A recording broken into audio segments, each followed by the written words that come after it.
Yeah. Hello, guys. Hey.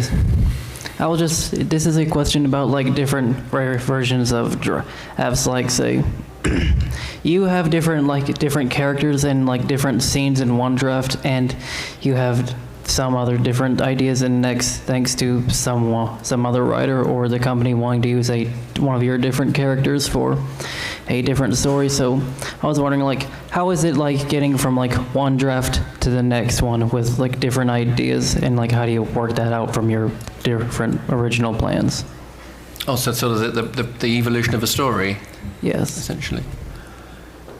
Well, okay. I mean, I can only speak to my own experience, really, and it was there's a lot of planning goes on with a series like More Than Meets the Eye and Lost Lights. So there's quite a lot of meticulous setting out of the plots themselves, which I find useful.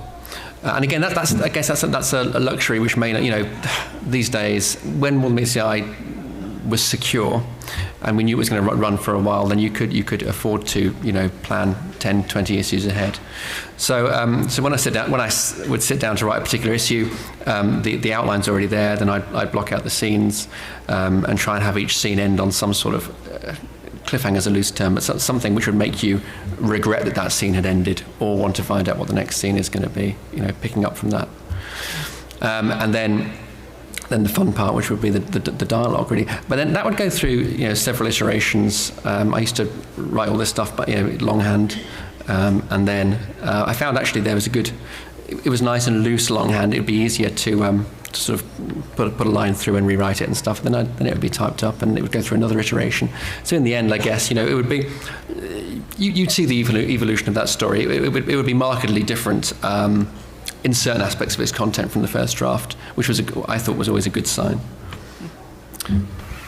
Yeah, I mean, sometimes you write a whole draft to figure out what the story is about. You just have an idea in your head, and there's no right way of doing it. But I mean, you just say, okay, I have this idea. I'm just going to write myself till I'm dry on this idea, and somewhere in the middle, you figure out what that impulse was. And then you do the second draft. And then other times, like I'll have a flow chart that will look like the story. I mean, no, it looks like a flow chart. It looks like some, computer diagram. But what I know is it's how scenes interact and what the A stories and the B stories are. Mm-hmm. And it's really organized that. Sometimes you write an outline, sometimes you write a beat chart. There are no rules. But you have to do all the steps. You just don't have to do them in any order. I mean, that's the lesson of creativity. You can write, what you consider to be a draft with no outline and all that, but sooner or later you have to go back and outline it. You know what I mean? Yeah, and usually when you're doing professional work, you have some kind of an editor or somebody who's guiding you that's trying to forge this into a product that will sell. Especially when you're doing that, and that's the difference between art writing and professional writing. Because professional writing, like you are trying to make a product. Well, those are some good words, and I hope you guys have a good rest of the day here. Yeah, thanks.